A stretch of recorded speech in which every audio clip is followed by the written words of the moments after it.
nous suivre de partout, chers internautes, amis de l'actualité culturelle du Kasaï. Votre média est toujours en ligne, votre média vous sert à tout moment, à tout instant. Nous sommes là pour un service impeccable. Abonnez-vous massivement, soyez toujours à l'écoute de nos émissions, surtout cette émission Développement de chez nous. Aujourd'hui, nous sommes mardi 23 septembre 2025. Chers internautes, mesdames et messieurs, nous sommes en deux placements, toujours dans la ville d'Ombujmaï. Nous sommes sur l'avenue Lusambo, une avenue qui mène vers Bonzola. Elle quitte bien entendu l'aéroport international de Bipemba. Elle traverse l'avenue Kanchiou Salong. Elle traverse également l'avenue qui quitte la ville Miba. Elle passe par Gloria et la commune de la Kanchi vers Bonzola. Et c'est une avenue qui va chuter, je vois, au niveau de la cathédrale Saint-Jean-Baptiste de Bonzola. Mesdames et messieurs, nous sommes là pour cette émission Développement de chez nous. Aujourd'hui, nous allons recevoir un dignitaire, quelqu'un de marque, un jeune qui se donne, parce que nous parlons aujourd'hui de l'entrepreneuriat. Vous nous voyez déjà habillé en entrepreneur, c'est-à-dire nous sommes là pour un service de qualité. Entrepreneuriat au Kasaï oriental, cela représente quoi? Qu'est-ce qui se passe? Surtout les dossiers de sous-traitance dans la province du Kasaï oriental. Est-ce que les entreprises qui travaillent ici, toutes les entreprises qui construisent, qui font des grands travaux ici, voient aussi, traite bien nos amis, nos frères et sœurs qui travaillent, qu'on appelle sous-traitance, qui aident les ouvriers. D'accord. Nous allons ensemble avec notre invité parler en long et en large pour ce qui concerne l'entrepreneuriat et surtout la sous-traitance dans la province du Kasaï oriental. Soyez à l'écoute, ne quittez pas, vraiment ne zappez pas. À partager avec vos amis, partager avec vos frères et sœurs ces émissions. Ce sont des émissions de développement de chez nous. Isaac Apollinaire Nkolé, Joseph Mpouka, nous sommes là pour vous servir. Alors, nous entrons maintenant au bureau de Rams Business.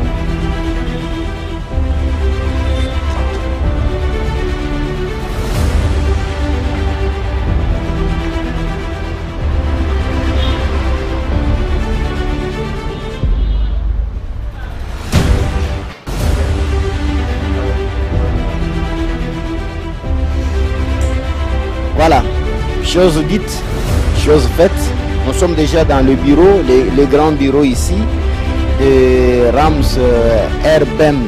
C'est ça, hein? RBM, Rams Business Express Multiservice. Voilà, nous sommes là pour cette émission concernant l'entrepreneuriat. Dans la province du Kasaï oriental, le problème de sous-traitance. Nous allons échanger avec les boss de cette grande entreprise pour qu'ils nous disent, lui qui est dans les affaires de sous-traitance dans la province du Kasaï oriental, qu'est-ce qui est déjà fait et qu'est-ce qui n'est pas encore fait. Alors, il va d'abord, nous allons tous les découvrir ensemble avec vous. Les téléspectateurs, bon, les internautes qui nous suivent à ce moment. Papa, une fois de plus, bonjour. Bonjour. Nous voulons d'abord que vous puissiez vous présenter auprès de vos interlocuteurs, les internautes qui vont vous suivre. Moi, je m'appelle Rams Lema Chibanda Basungula. Je suis entrepreneur. Je suis l'ADG de l'entreprise RBM, c'est-à-dire Rams Business Express Multiservice. Nous sommes dans les multiservices, comme je venais de le dire. Nous sommes basés dans 5 secteurs. Là, on parle de la facilitation générale et internationale, placement de la main-d'œuvre, construction, transport et fourniture de biens. Je suis représentant d'une corporation. Là, parlons de fédération des entrepreneurs conscients pour le développement du Grand Kasaï. Là, nous sommes en Mbuji-Mayi. Je suis aussi une autre casquette, je ne sais pas si c'est important. Ouais. Une autre casquette, là on parle de... Je suis dignitaire d'État décoré à la chancellerie des ordres nationaux. Nous sommes en Mbuji-Mayi. Voilà. Okay. Aujourd'hui nous sommes chez vous. Vous êtes dans l'entrepreneuriat. Vous avez presque 5 secteurs hein, que vous travaillez. D'abord, comment se passe l'entrepreneuriat dans la province du Kasaï oriental? Notre mission est bilingue parce que nous voulons que les Kasaïens puissent écouter ce que vous faites, mais aussi les Congolais en général. Même si vous parlez en Lingala, même si vous parlez en Swahili, même si vous parlez en Kikongo ou en Chiluba, c'est permis ici pour que le message puisse atteindre toutes les couches de la population ou du peuple congolais. Merci beaucoup. Je vais parler...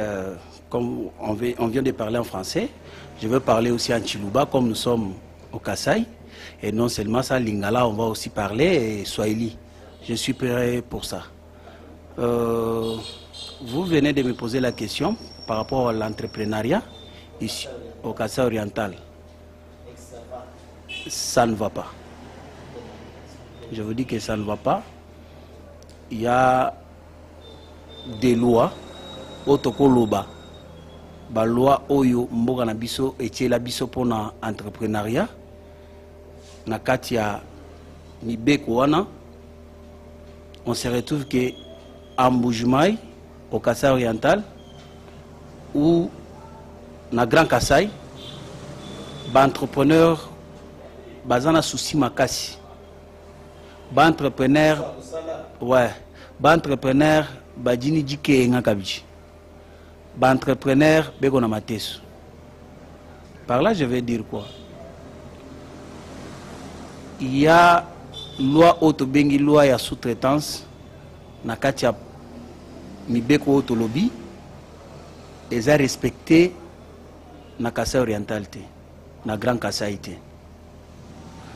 na ba secteur différent parce que entrepreneuriat est munene. Na ba secteur on a lingina lobela na minitoyo eza mine na o bobenge infra na kama banzela na banda na wapi banda na banzela parce que awa banzela bazo sala banzela bazo tonga banzela donc banda na makambo banzela bondi melanga ke na kena lingala boye après un moment na ozonga suna Chiluba après to sala lisusu na Swahili pour tout le monde à comprendre. Merci.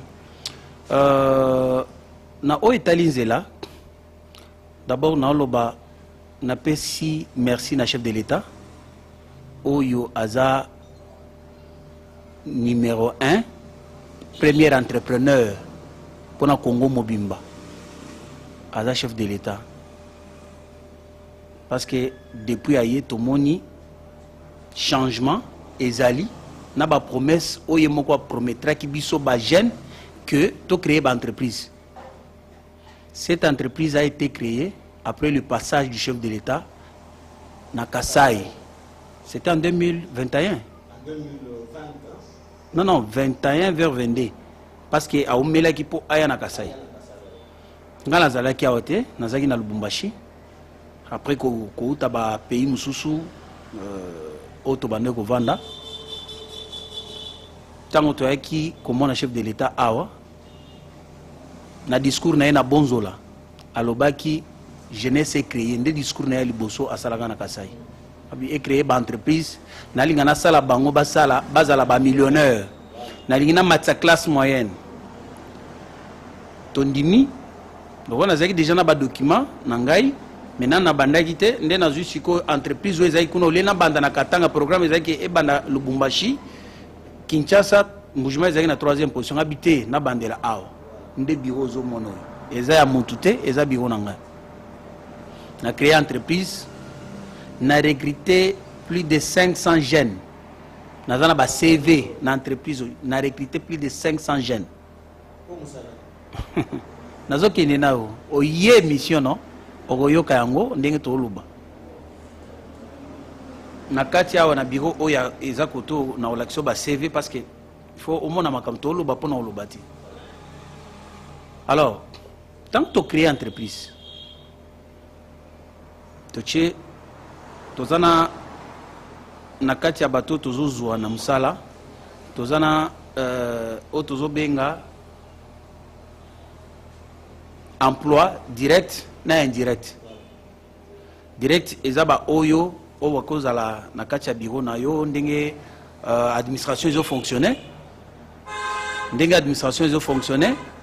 Indirect tozana ba TT les tout travaux, il y a des procédures ya kozwa batu nyonso wana na zonga côté infra place tozana yo na lingina faire comprendre parce que makambo nazo yebisa oyo na mokonzi ya mboka qui est chef de l'état tango ayaki lisusu na ndenge ya campagne awa ngai nazwaki parole pour na koyebisa makambo ndenge nazoloba boye et chef de l'état avait même promis que il fallait qu'il y ait un bureau oyo ayaki te ayaki ba bloquer yo bato yo bas eo esengela ki ba rappeler mokonzi ya mboka ke tokende place oyo lobaki ba rappeler ki était. C'est ce que moi je peux dire. Donc on vous a bloqué, même les numéros qu'on avait dit qu'on puisse prendre les numéros, on a pris les numéros, on a jeté, peut-être ça. Non, nous allons voir des preuves, parce que vous avez des preuves. Hein? Oui, j'ai des preuves. Voilà, on va arriver là-bas, mais... D'accord.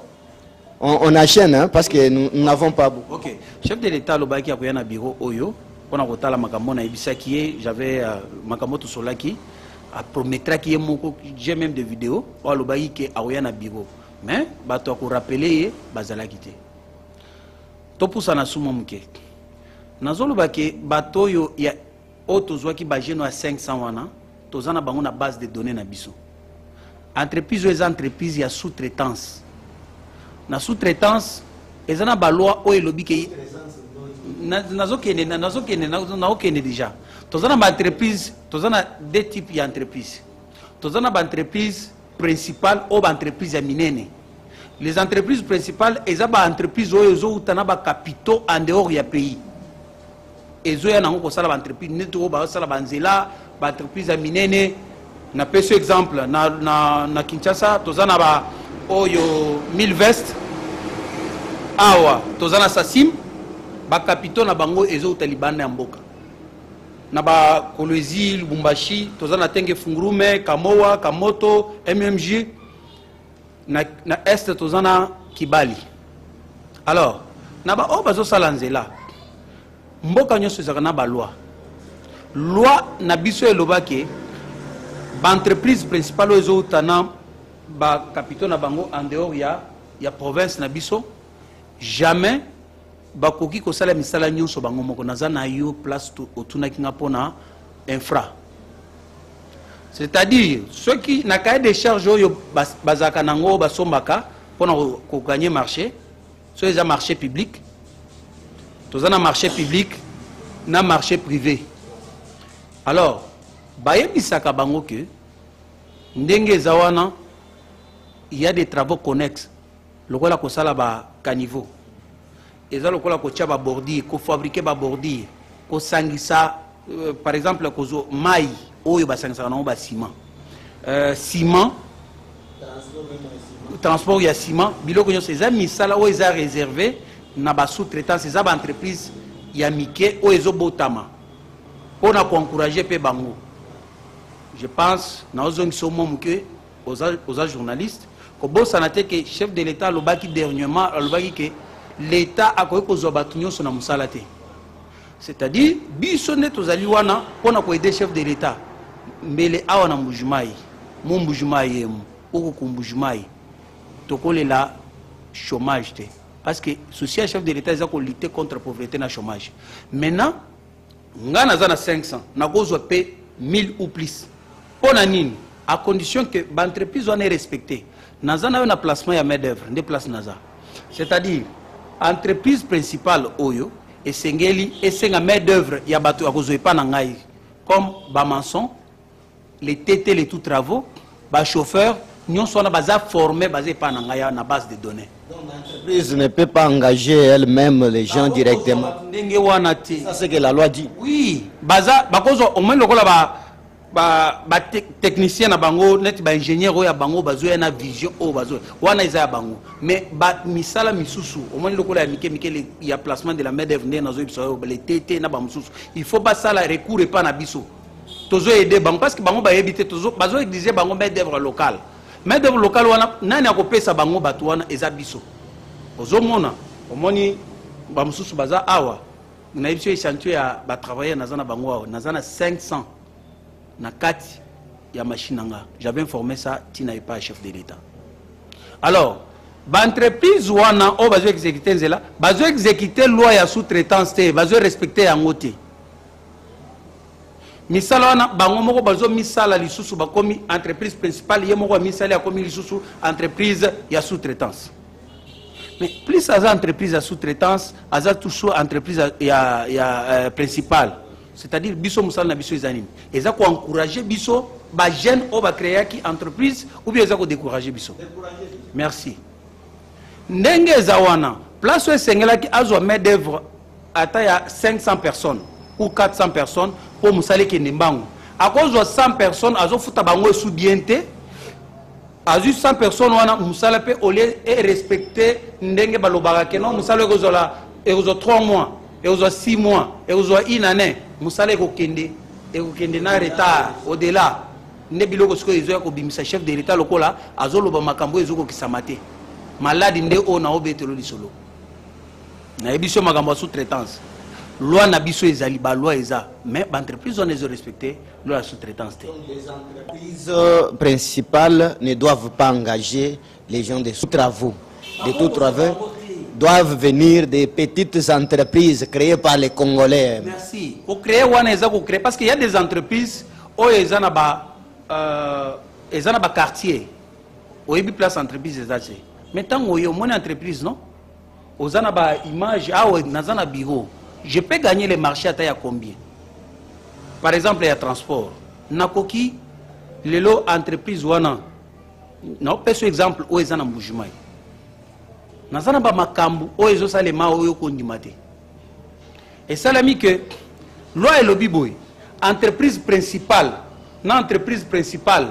bango bakoki ko sala échange ou sot ko somba na babilo côté il faut kaka intermédiaire moko za na kati wana lokola biso ya sous-traitance na peso exemple entreprise na tanga yango na kombo Grec 7 j'ai des preuves Grec 7 les entreprises à chinois baba lukaka tantôt bazaki grec 6 baba luki bakomi grec 7 après bakomi grec 8 kaka batu moko wana soki ba moni ke ba makambo compliqué bango ba changer ndenge wana grec 7 wana ayaki na cahier de charge na ye bakomi ke il faut asala nzela omoni gravier o bazo tchana nzela jamais bango bakoki kokende ko sala na carrière basala carrière lisusu ya ba gravier baba est-ce que papa na tous nos questions boyo kaka bolandaka même na télévision bolandaka na ba information est-ce que un Congolais akolongwa awa ake Chine to ake Dubaï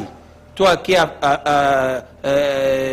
États-Unis place mususu a gagné marché ya ko sala nzela akende moko banda otimbola mabele na États-Unis wana to na Afrique du Sud to wapi abanda ochana nzela sans pourtant que batekela ye bazo violer loi na biso. Par là, je vais dire quoi? Ce qui est loin, tocha, na par exemple, à 4 personnes, entrepreneurs, ou bazana entreprise na Mbujumai. Bisonde tozali pona ko aider chef de l'État. Tokole la chômage na pauvreté. Na peso exemple. Entrepreneur moko ye azana otoko benga livraison ataya mabele o bazo chananzela o sot gravier. Accueilli ata yo mona ka place mabele wana eza ye moko accueilli azui mabele wana tant que mona mboka soka ko somba et comme il la carrière par camion azote que l'entreprise principale attend à $5 ya pamba na ke no musikate rien que $5 zo siko $5 oyo tozolo bawana papa na on ça leur démonstration muke on comprendre mutu ndenga zo ke millionnaire $5 wana aujourd'hui $5 multiplié na 1000 camions. Tu en as combien? Awa 5 000 $. Omoni? Maintenant, ceux qui ont eu contrat, ont eu 5 000 €.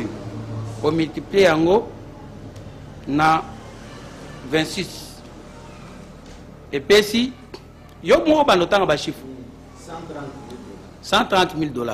Na une année, parce que l'entreprise a exécuté, banzele aura une année. Zoka wana multiplié en haut, na 12. Et puis si combien? 1 million combien? 1 560 000. Maintenant, bon wana ceux qui n'a qu'un chango na compte. Ceux qui bandi autant ba millionnaire, naza millionnaire to na millionnaire. Mais tango sikoyo ba entreprise ezo pesa biso ba marché te bango moko ba kei bazui ba mabele bango moko. Apesi chef coutumier ata moi $100 ceux qui moi mungwa azui mabele moko, azui ba gravé moko to kozala ba millionnaire ndengeni. Est-ce que vous avez aussi les véhicules? Parce que nous voyons ces entreprises-là, ils ont des véhicules pour le transport des moellons, des graviers. Ils ont même des usines, hein, des transformations, des fabrications. Est-ce que vous avez aussi ça pour faire ce travail? Na zone d'Imake, oui. Ezali. Un entrepreneur, c'est-à-dire, il faut azamuto a trouvé la solution ce qu'il a commis. Yo pesanga contrat entreprise principale et pesanga contrat ngainde na yebi ndengeni na retrouver solution parce que na contrat par exemple on pesa un contrat non mais je vous explique na zo expliquer entrepreneur azana solution na mboka na biso tozana ba structure o eza prévu l'état a mis sali na ba technicien na ye oyo po ba aider ba entrepreneur to ko lobela yango pangote excuse solution ezaboy kaka ndenge ezaboy okoyebisanga que j'ai besoin de 20 camions ou 50 camions pour na ko exécuter banda ba mabele wana bo louer bito to lingi to louer ba camion wana opesinga contrat nazana deux possibilités. Je peux parler de 3 possibilités à Liboso. Tant qu'entrepreneur, ceux qui n'ont pas contrat, un contrat plutôt, n'a pas de contrat wana, n'a qu'un nango na banque, parce qu'un entrepreneur faut aller na banque mongo sala kanango. Ceux qui n'ont proposé bien sûr que ba banque wana bazo taxer biso cher par rapport ya ba pourcentage, mais n'a pas si banque wana akoki ko tindika ngai, c'est-à-dire ko pesa un crédit ou ko permettre que na sombi ba camion na exécuter marché wana première possibilité yango mais o habilité ko sala yango na ndenge ya entrepreneuriat eza Fojek na yebso que Fojek a sala musala na été parce que ba pesi musala ya ko soutenir ba entrepreneur kaka ndenge na ucho yebso wana na gagner marché mais Fojek il faut appuyer ngai ozomona pour na exécuter marché wana et loin na biso et prévenir pe na kati ya ba contrat. C'est-à-dire que si vous avez un contrat, il faut payer 30%. Il faut payer 30%. Il faut payer 30%. Il y a pourcentage. Dans le marché mobimba. Par exemple, le marché paye $1 million. Il faut payer 30%. Aux Hollanda, 30% est l'avance. Ceux qui ont eu contrat paient 30% et permettre que la bande déjà exécution. Il y a musala wana mais bazo salele yango te pas entreprise na pas bateau ya bazana entreprise principale na ko avancer lisusu. Il y a aussi tozana ba partenaire mususu o baza prépé na bambongo na bango azozela ka kingana zo contrat a mona ndeni ya kwa puyenga yi mais tango zo pesa contrat te na ko exécuter yango ndengeni to ko pusana. Il y a un blocage. En tout et pour tout, il y a un blocage. Il y a un problème de l'exécution ou de mettre en pratique la loi. Donc, mi fundu, me mi kandu bienza, mujitunga, kadi kabaiba bienzela to, kabaiba biteka muchenzedi, me yao, nanga, kai mikala akwatu mujimu auto. Bajini matanda manena chulumu chulumwane tuleja baji matanda manena baji bafuikila baji matanda makesa hanshi abana bajingani bajini matanda makesa bamweka habuto chômage ni pauvreté ujumunga chuma population muhitabuni njingwambile ni tetu boba entrepreneur dio bienze kani loi odi respecter chef de l'État muimani na malwa boko faire respecter loi parce que ma service a tout hesha bwani batombulisha kabena batombulisha tu yenga yenda kula malu umbo mushindu jimwa kula mu conseil des ministres wakula bwani malu a ma transport bako fil ordre yeki mfumu ujukumbana bwani muntu en commençant par ministre wa petite moyenne entreprise au niveau national au muesha ordre wani tangina te le tuba technicien tuba manya mujumu bwakuenza tuba manya mwabuji bilema tuba manya baji biba jitunga jetu nyinkwesha example wani hikala lelo ngakweshini ngakule njini mikanda ninkuleje tini ma recommandation ani nawo mwabeu aji bantu bukabe ba respecter to ngakula mali ma preuve biji bianzeka ni kujima kutamane na janyema mbula mataji leo tutakula province ni katoni makutato simom kaju ngwambe mujima kutanyema province jiba jinji ngangaje bantu babonyi kumujumu officiellement parce que mvumwenza bo antu banyi ngwamile njimwanga tabu chivumui mwenza chana na to njimwenza appel d'offre kwanga ta ku respecter nji partenaire ku jonem kwanga ta jibe shijani ku fiksha ku jonem bwana nji ngangaje bantu kumpesha bundi délai bantu ku lob ema ku bangata haji bantu obalo bajimu base de données wani boku banga mijum bikene ni peta contrat simom pinye jiba jiji peta contrat yingo sana shi contrat wa muji les TT tout travaux même mu gagner contrat kujima miabiji kene ni futa bitaji bikengele ni muji mumari brikem kujiji kut mu bulletin de paye jiji kengele ni jiboela ku DGI kujiji kuta mu bulletin de paye jiji kengele ni jiboela ku ONEM CNS CNSS tujika bijini ONEM CNSS munyu fumo kujukuleje nabiam pinjeu ni kwa respect parce que nji ni attestation wa respect ujung reconnaître comme entreprise wa sous-traitance hani peta marché bibi kele ni kujini 0,2% 1,2% ou 0,2% du boile kwa respect a respect ju hatulenda mako sinyango ambila ni katwe nani buhawlu butu jibanji kukwata mo même sinjini ma recommandation tu semena kwa nyanga nshikisha bumvu napo njimuso kwamba ni rubrikai hajima kutabu ile kwa respect a respect jo ngata hendo ko sandambo wa pourcentage uesha fojek uko sandambo wa pourcentage uesha ma bia hubiko bijani mahenda DGI memema bita bibu wele province pinje jiba jiba ma entreprise principale ajo ko ambele lelweu bajibika la appuyer ku ju OVD njingo ambele ni OVD njunga appuyer ka jibanto parce que muishi amu mujibantu mujiba wa autorité baji bolu bunyi ngwambile njini ma preuve pourquoi muntu ujuwa ngata bantu kimuichile muvoyi ngwambile kuichile ku ONEM ni biko abuto ujuwa ngata bantu bako abukana ni mame baba fumo ko hito pinjeu bajiba ngata mujumo ba hesha bantu babanga ku wenzi simom kene futa bitaji bambula mataji bo bantu abato simom sous-traitance du moins banto mouvement quoi mbajenza bobu ngaye sous-traitance l'état du perdre qui vision wa chef de l'état on mo bobu bol mo baw na ko mo je m'excuse mo bobu bol butu tufuma ku jamba njiti ni mikande ya TVA bwakala kufuta bo nyimu mayini congolais mu impu du respecter il faut kufuta bitaji njini mikande ikene bwakala kufuta TVA pinje haji crec 7 ujuwa ngata gravier mwenza carrière uruwa ngata gravier uhanshangana ni Safrimex njingwa mile njini preva Greg 7 Safrimex bahanshangana so ni miba so kaya bana ba mweno kong ya mbura bagwetu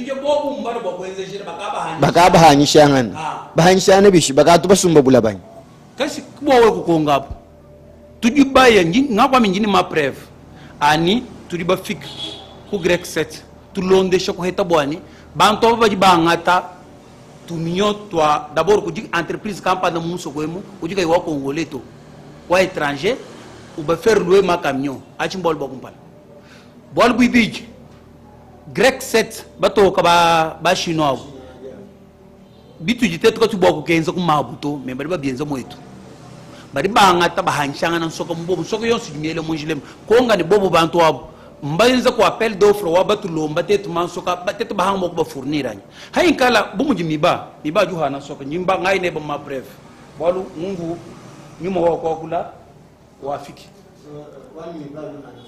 sinyanga ngule je bwanu manyeni chana ngakule bintu bia miikito tujine ba ma bref pièce contre pièce simon hii ni document. Comme on n'angaria pas bien, coucou, accusé de... Oui, demande d'achat de quoi? Des graviers.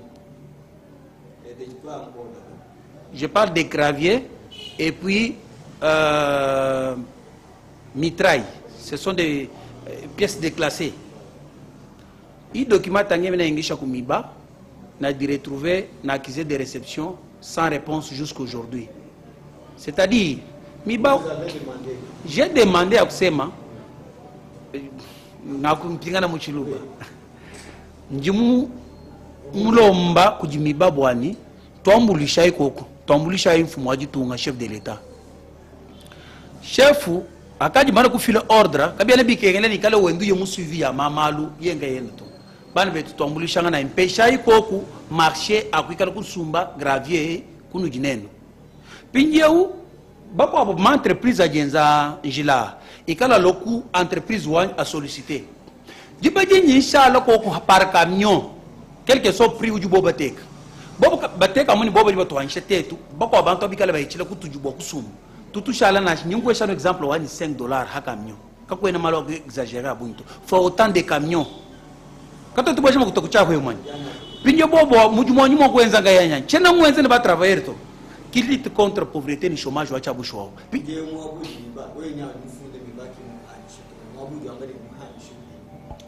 mwabu nyamene mwanisha ngakwa minjini preuve miba uduhanyisha soka kuji Safrimex et puis Safrimex ni grek set bafanyishana habun soka njingwambile nungu ujitaba ni ngamule telefone wanya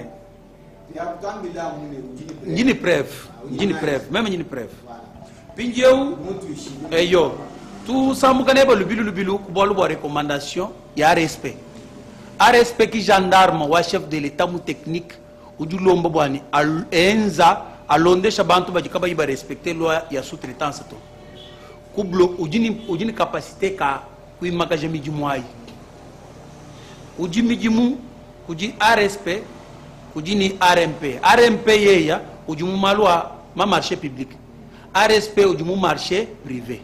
Sous-traitance, pays ont su du développer les sous-traitances. Pays ont su tout bien d'accord. Oui, tu m'boules le mouche. Toi, tu as beaucoup de recommandations. Il y a un mal ni preuve ni marque de réception. Tangila moabao. Tiens, mais ni bois la moment. Recommandation ou RSP signée par DG Ngayenda ou RSP.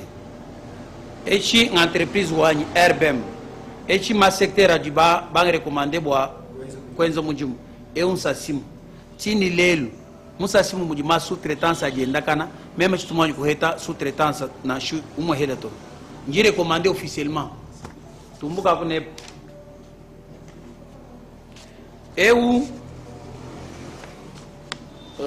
ok njimpingana nebo kwewu recommandation ou ujikabi national mba recommandé kuji Safrimex bwana mpesha placement wa main d'œuvre kumpesha bantu bwana mbabweje kumijumu mmoja ba manson ba tout travaux tini lelu kimani kumpesha chintu na chimoto memba bende ba exécuter bantu bajimunga chimwa bajibanga ata kumijumu kujima entreprise moko wabo kabena baba futa bimpa to bolo bagumpala bolo buibiji kabena protéger to parce que bibi kengele tana bu mujumwa be njimo kuleza voilà kaji tangile munda mwa bigo byanyu chena mwa kueta contrato kaji tangi ini casque ka protection jini ma gilet à visibilité ya kwa ni nabi idi abuni ujumona njika bi ni mabot aja kena ni bantu ba loi ta bo protection ti bol bo kumpala parce que bi kena ni tulama bantu abuna batu ginabo pinyo ju retrouver ni Safrimex tangiro mutangila dateu uji bange recommandé nen si je ne me trompe pas ok tangela kulwako urba kubala le 12 mars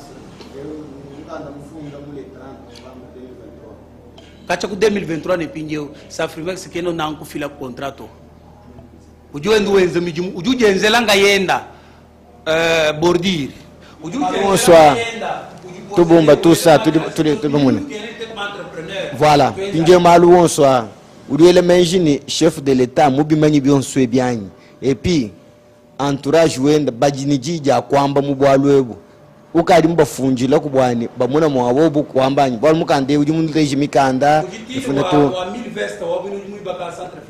oui pinje umikande yonswai ukadi mwenze suivi yanyi wewe wangaye merci wabulu ngaji mwenze suivi munemu kumona na ba directeur ba ma entreprise yonso kabena banamu kutosha solution to badi ambilamu ni tozozele Kinshasa tulibinjila ku Kinshasa tunasubiri Kinshasa katero mamenye ngina ja muntu anyi bajanu Kinshasa matukonso achimbol ba kumpala excuse bol bubiji njimu muya mutu hikabitu habionso ebi usemena kulmema ngamo mona nani gouverneur muso ko mdabor umuleje bolo ebi chene ni solution katero ni solution to tete ba entrepreneur njimu mona nani président wa assemblée provinciale umuleje malwa katero ba solution to njimu mona nani chef de l'état Félix Antoine Tshisekedi Tshilombo 3 fois wa kumwamila malwa entrepreneurial kudini problème wa non respect wa loi sous-traitance truba kujuka njini preuve ya malwa wewe ni preuve ya malwa okay truba sokumuna preuve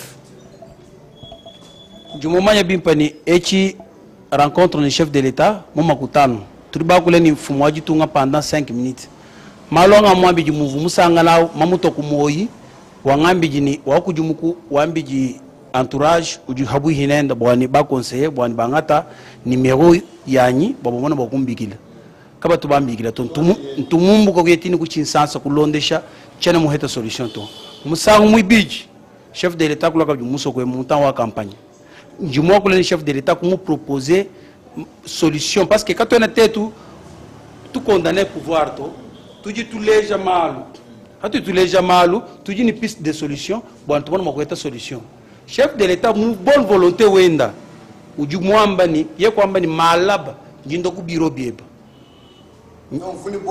uvuni bonne volonté wakunu wai twalo ngolo malu onsu bwana mfumu ujulu watu muleja malu watu vunao ama grande surprise jitu ku prévu balu tini ku ma service baku tangila biro batu rasireni mfumu julu kaji bantu ba kumuvulujana service vumilo mbujingani service wa protocole uvumulu kuji service wa sécurité uvumulu pinje muntu wa kumuvuluja kuvuluja kwa mfumu ni mfumu unaona mwabuvu mwamba nulala malaba kwa kadi muntu wa kumuvuluja kayiko kuto musamu isatu batulana kabi mfumu bivumulu itahita jibiji wamba bwani enza bwani tumonanga nene kakuyi muntu ujubwa kutombulisha kubola kuto nyinguleje malo ba gouverneur semena kuna sheko gouverneur qui annulé le tout ba bangela ku gouverneur matcha biditini ba ko bonso tina ba bien informé ministre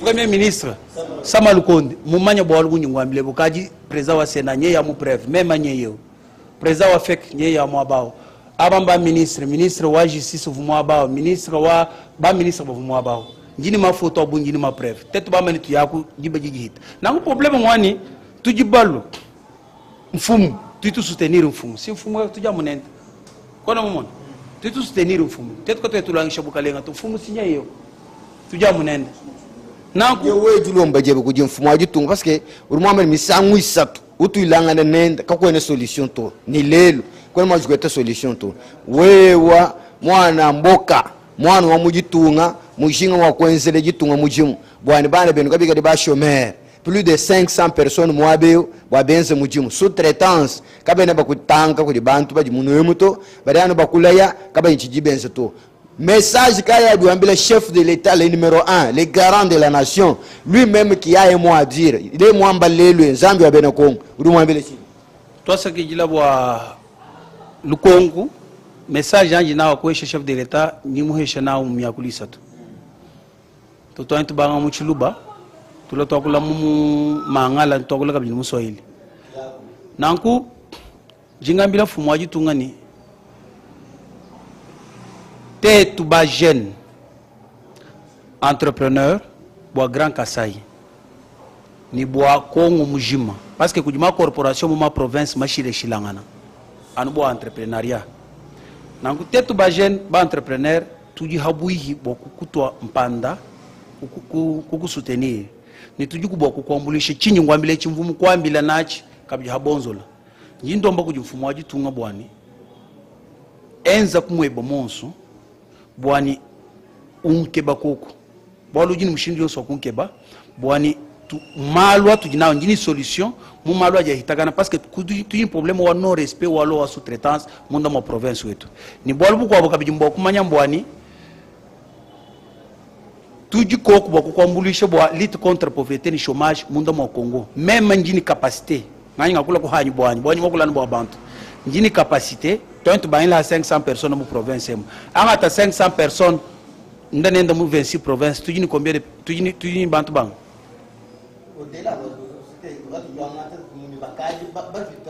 donc 500 fois 26 provinces 2500 personnes 2600 personnes au même du tromper boku banga ta kumujumu ningu Kinshasa nimpenyi kuji condition wani yeya abwele mu bwalwebu bamona makutu eshema contrat atujinao jinga bantu mona mako exécuter makuta mona makubwele musoku lutte contre pauvreté ni chômage wa chabushwa tumona mako mwenzela nanku fumu enza kumweba monso message aju kuji tuji habu ibwa kukwambulisha mu bitu habishi le shilangana achi ki message mane namvu nao na lingala on a kolo baiza que et pas mon Kozamboka chef de l'État Fachi Beton au hasard premier entrepreneur pour na Congo Mobimba to moni volonté na ye to moni azomi pesa koream amati libanda mboka kei azongi kaka po entrepreneuriat mata yango ne matsaka pe mboka. Alors nous les entrepreneurs na kati ya Grand Kasai tozolinga que to faire développer Kasai na biso tozaki libanda mboka to sala ba ko bima ko zonga to eto sali entreprise mais jusqu'à là ba entreprise principale o esengele pesa biso ba o pesa biso ba contrat ya sous-traitance ba o pesa biso te ba service esengele de bino ezo salate mais j'ai des propositions souci na ngeza masolonyo so ba beta kango libanda te souci na ngeza ke tokutana tozana ba proposition na ba piste de solution pour lutter contre pauvreté na chômage et puis tout lutter na ba antivaleur au bazo respecter loi ya sous-traitance te tongete na mtsoeli nasema kwamba hivi tunashukuru sana kwa kyokyote chef de l'État kunafanya muhimu kini yetu. Tunamona chef de l'État anaondoka anaenda mamikini ya kuachana chana. Ni ya kusema iko nenda kutafuta ba entrepreneur, ma entreprise ya minene, iko nenda kutafuta ba partenaire ba inje juu akona bumukini juu mukini yetu ipate development. Alors mamikini yote kokote tunatembea inaendaka kumbele juu ya entrepreneuria. Hii ni domaine mo très important. Yepeke alisema atafanya ba entrepreneur, ba jeune entrepreneur bakuwa ba millionnaire. Alors tunataka ya kusema chef de l'État tukuna ma proposition. Si atuna paka mon condamnation, tukuna ma proposition juu domaine entrepreneuria yende kumbele. Ba jeune bapate makazi. Wepeke hautaweza. L'État yepeke ashitaweza. Tunataka kusema mtuite Chiba entrepreneur, nous avons des pistes de solutions. Il y a que lutter contre la pauvreté, le chômage, mon RDC. Et puis, problème, il y a non respect à la loi de sous-traitance. En tout cas, Haïti Ndelea, Ivi, tu n'as pas mis de solution. Voilà ce que j'avais à dire. Merci, merci mesdames et messieurs, merci chers internautes. Voilà, nous sommes à la fin de notre émission Développement de chez nous. Aujourd'hui, nous avons reçu l'ADG de cette entreprise, une grande entreprise, Kasaï Oriental, RBEM. Voilà, il a parlé, il a tout dit. Vous avez suivi ensemble avec moi tout ce qu'il a dit. Vos questions, vos contributions par rapport à son dossier sont les bienvenues chez nous. Nous sommes là pour vous servir. Merci. Cette émission passe sur l'actualité culturelle du Kasaï, un média des Congolais, un média qui vous informe à tout moment. Abonnez-vous massivement, partagez, aimez tout ce que nous sommes en train de faire. Contribuez aussi, c'est une bonne chose. Nos numéros sont là pour vos suggestions, vos remarques et pourquoi pas aussi vos contributions par rapport à ce que nous sommes en train de faire. Merci beaucoup et nous sommes là pour vous servir. Isaac Apollinaire Nkolé et Joseph Mpoukawa Benyi. Merci.